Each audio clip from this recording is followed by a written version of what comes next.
lo dijo en la primera hora.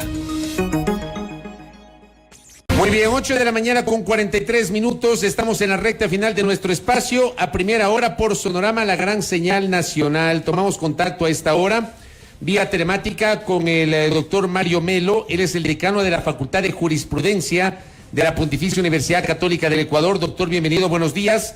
Les saludamos mi compañera Belkis Sánchez y quien le habla, Fabricio Vela. ¿Cómo le va? Muy bien, muchas gracias por el espacio. Bienvenido. A usted por la gentileza de atendernos telemáticamente, doctor. Le hemos invitado porque la Corte Interamericana de los Derechos Humanos ha convocado para el próximo 23 de agosto a una audiencia sobre los pueblos en aislamiento, Tagaeri y Taromenane. Pongamos en contexto, doctor, explíquenos en qué consiste ese caso y cuál es el estado del mismo. Tenga la bondad. Con mucho gusto. Este es un caso que se origina en una denuncia presentada en el año 2006 ante la Comisión Interamericana, luego de una masacre sucedida en el año 2003 en la que murieron entre 20 y 30 personas del pueblo Taromenane. Estos hechos no fueron debidamente investigados por parte del Estado, lo que generó un ambiente, digamos, de impunidad que necesariamente lleva a que estos hechos se hayan repetido en varias oportunidades. En esa ocasión, la Comisión Interamericana otorgó unas medidas cautelares en el año 2006, gracias a las cuales el Estado desarrolló un conjunto de acciones que lamentablemente han sido insuficientes para garantizar la vida y la integridad de los pueblos en aislamiento y de su territorio. Recordemos que es un territorio que está ubicado en el Yasuní, que es una zona donde existen permanentes presiones por parte de la industria extractiva, específicamente del petróleo, que perjudican la vida, la integridad de estos pueblos, que sumen a estos pueblos de una angustia por la sobrevivencia permanentemente y que han terminado siendo espacios de violencia que han tenido los momentos más brutales en las masacres como la que mencionaba en el año 2003, otra en el año 2006 y otra más en el año 2013, en donde nuevamente se pudo observar la muerte de 30 personas del pueblo taromenane. Mario, buenos días nuevamente. ¿Qué implicaban esas medidas cautelares que se dictaron en su momento? ¿Cuánto de ellos se cumplió y por qué finalmente resultaron insuficientes, como señala? Bueno, implicaban que el Estado sea responsable de la vida y la integridad de estos pueblos y de la integridad de su territorio. El Estado reaccionó con un plan de medidas cautelares que se vino ejecutando desde el año 2007 y que ha tenido algunos, avances interesantes, sobre todo en la generación de más información para poder comprender mejor como sociedad la vida y la territorialidad de estos pueblos en aislamiento. Lamentablemente no han pasado de allí. Las condiciones de vida de los pueblos en aislamiento siguen siendo muy precarias y son precarias en la medida en que la ampliación de la frontera petrolera sigue en los territorios que ellos habitan y por los que ellos transitan. La Constitución del año 2008 reconoce el principio de intangibilidad de los territorios de los pueblos en aislamiento, pero eso no ha sido respetado. En todas las zonas del Yasuní, en donde se han ubicado estos pueblos, hay lamentablemente en las cercanías y en los propios territorios actividad petrolera que no ha sido suspendida, no se ha respetado, y esto lleva a que los pueblos cada vez estén en riesgo, en mayor riesgo su vida y su integridad. Me parece a mí prudente recordar lo que pasó en el año 2006 sobre la masacre. Cuéntale a la audiencia o recuérdale a la audiencia, según el caso, en qué condiciones se dio esa masacre, qué fue lo que pasó en el año 2006, doctor. Pongamos en contexto. Bueno, en contexto. En realidad podemos hablar de 3 masacres, ¿no? La del año 2003, en la que un grupo de personas guaraní ingresaron a una comunidad taromenane probablemente o tagaeri, se produjeron muerte de muchas personas. Esto estuvo en conocimiento del Estado. El fiscal de aquel tiempo que estuvo a cargo del caso no lo procesó debido a que, como se dijo públicamente a la prensa y además está en el expediente ante la Comisión Interamericana, el señor fiscal consideró que como no había encontrado las cédulas de identidad de las víctimas, no podía iniciar ninguna acción en contra de quienes habían causado su muerte. Entonces, eso en ese momento, en el 2003, demostraba una tremenda ignorancia respecto a la situación que atraviesan los pueblos en aislamiento. Era absurdo pensar que si están en aislamiento podrían tener una cédula de identidad.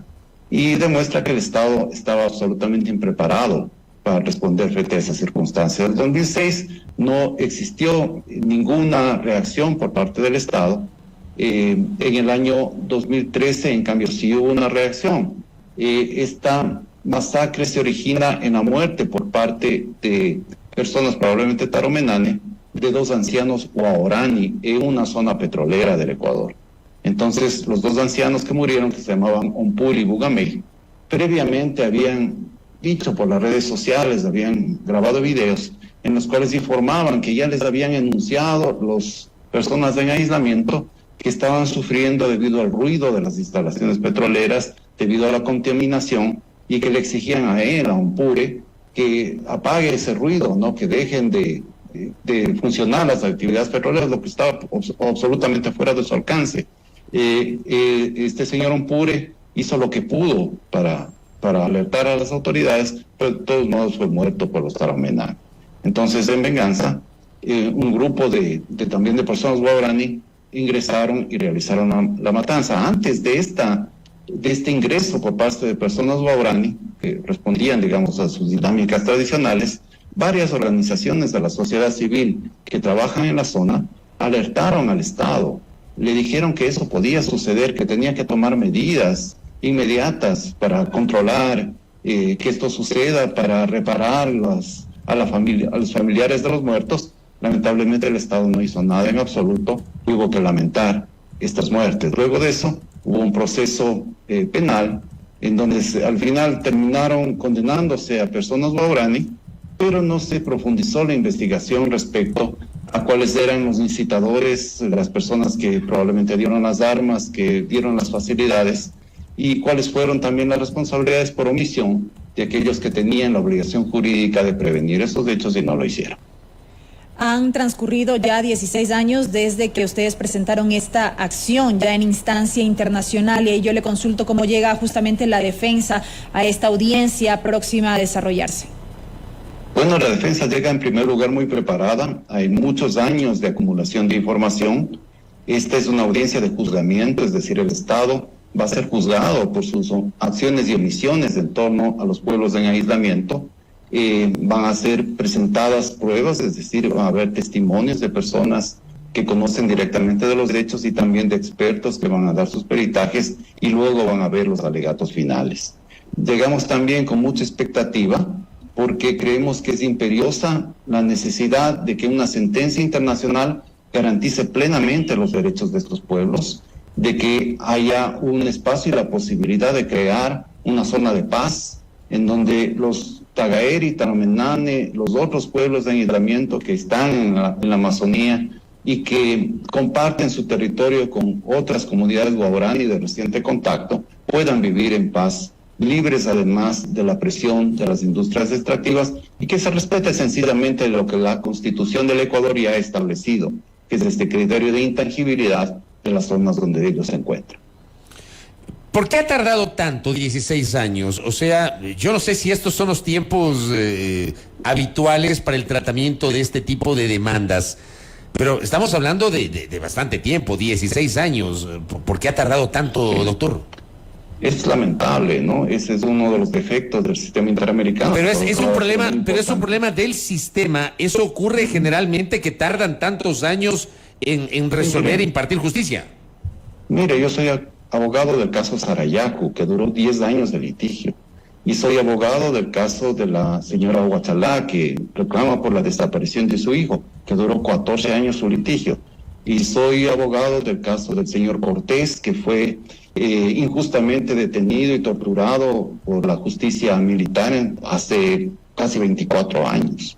Es decir, realmente los tiempos de la justicia internacional son extremadamente largos. Por eso es lamentable que tengamos que acudir a la justicia internacional cuando la justicia nacional, cuando el propio Estado ecuatoriano es el primer llamado en solucionar los problemas de derechos humanos y no lo hace.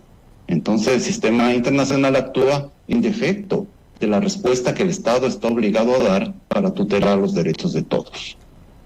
Sobre este tema puntual, este caso sería el primero sobre pueblos en aislamiento voluntario ante la Corte Interamericana de Derechos Humanos.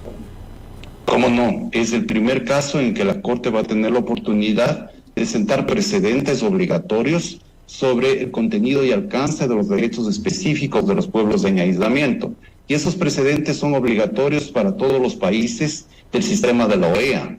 Entonces, hay otros países en los cuales también hay pueblos en aislamiento, como en el Perú, como en Colombia, como en Brasil, como en Paraguay, que están muy atentos a lo que sucede en esta audiencia, porque probablemente sus políticas públicas tendrán que adaptarse a los estándares que establezca la Corte Interamericana en el caso de los Taromenane.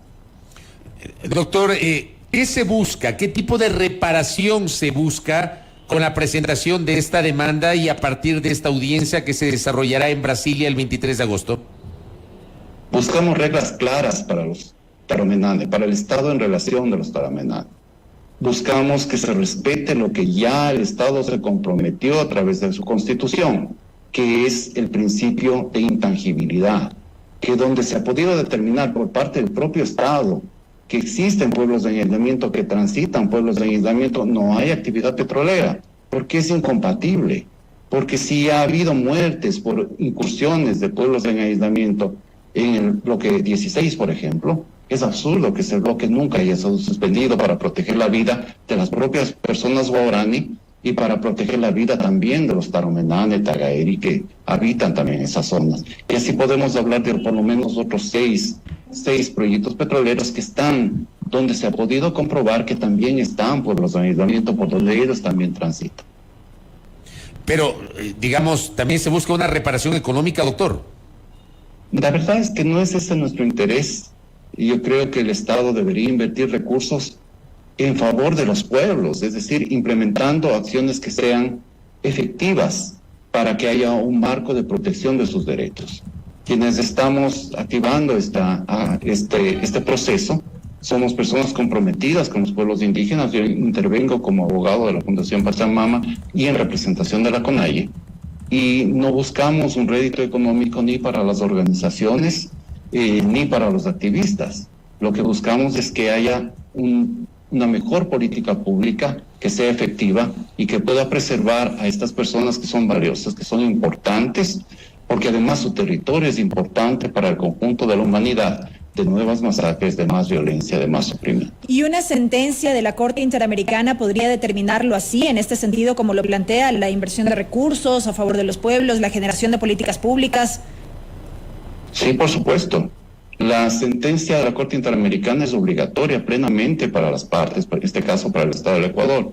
La Corte Interamericana es el más alto tribunal de justicia de las Américas y el Estado ecuatoriano se ha comprometido a cumplir sus sentencias cuando se hizo parte de la Convención Americana sobre Derechos Humanos. Acá me envía una pregunta una de nuestras oyentes. Dice, ¿cómo afecta el decreto ejecutivo 751 a este caso, ya que faculta construir plataformas en la zona de amortiguamiento de la zona intangible? ¿Este decreto sería prueba de la falta de cumplimiento del Estado? Pregunta nuestra oyente, doctor. Efectivamente, claro que sí. Sobre este tema ha habido pronunciamientos, incluso de la Corte Constitucional ecuatoriana. Hay una política permanente por parte del Estado de priorizar la actividad petrolera por sobre los intereses, por sobre los derechos de las comunidades locales que se resultan directamente afectadas. En este caso estamos hablando de las comunidades más vulnerables de todas, porque son las comunidades que están en aislamiento. Entonces, lo que quiere esta acción es que esas comunidades sean respetadas en su dignidad. No puede ser posible que estas personas, que son gente de la selva, que vive de acuerdo a patrones tradicionales, tenga que sufrir el ruido permanente de las instalaciones petroleras, que es insoportable para las personas mestizas, digamos, que viven en la zona, mucho más para estos pueblos que no están acostumbrados a ese nivel de vulneración. Igual la quema, por ejemplo, de los mecheros, que es un drama en la Amazonía, afecta a todas las personas, pero a los pueblos de aislamiento les afecta más, porque ellos están menos acostumbrados, no están acostumbrados al nivel de contaminación que lamentablemente las personas que vivimos en entornos de la sociedad mayor tenemos que necesariamente acostumbrarnos. Oiga, doctor, y con esto cierro. En el año 2013, si la memoria no me es infiel, la Asamblea aprobó la resolución que facultó la intervención petrolera en el Parque Nacional de Yasuní. Luego tuvimos la consulta popular del año 2018, impulsada por el presidente Lenín Moreno, que planteaba justamente una especie de horizonte o de límite para esa intervención petrolera. ¿Finalmente se ha cumplido o no aquello? Mire, usted nos recuerda un momento muy triste de la historia reciente del Ecuador. En el año 2013, el gobierno, la presidencia de la República declaró que la explotación del ITT era una prioridad nacional, cuando poquito tiempo antes había declarado que la conservación de los recursos hidrocarburíferos del subsuelo, esa era la prioridad del Estado. Cambió radicalmente de posición, decidió que eso era prioritario. Cuando el gobierno ecuatoriano promocionaba la iniciativa Yasuní ITT, decía que lo hacía para proteger a los pueblos en aislamiento. Cuando después decidió sacar petróleo, se olvidó y dijo que no había pueblos en aislamiento. Y hemos podido demostrar ante la Comisión Interamericana que el mapa que presentaron a la Asamblea para conseguir la autorización era un mapa manipulado, en donde se había movido la ubicación de los pueblos de aislamiento para sacarles arbitrariamente de la zona del ITT y ponerles varios kilómetros más abajo en el mapa. En la realidad no es así. Correcto, doctor. Le quiero agradecer por su gentileza de habernos acompañado y sobre todo de habernos explicado el contexto de esta demanda y de la audiencia que será el 23 de agosto. Entiendo que usted va a viajar para Brasilia, ¿no? Sí, cómo no. Yo voy a participar en la audiencia. Correcto, pendientes de aquello y esperamos obviamente luego de la audiencia tener información al respecto. Muy amable, doctor, muy gentil. Gracias a ustedes. Gracias a nuestro invitado, el doctor Mario Melo, decano de la Facultad de Jurisprudencia de la Pontificia Universidad Católica del Ecuador, hablando sobre esta demanda que tiene 16 años y que está en manos de la Corte Interamericana de los Derechos Humanos, que sesionará el próximo 23 de agosto en Brasilia, la capital de Brasil. Primera plana. Todas las noticias, todas las voces.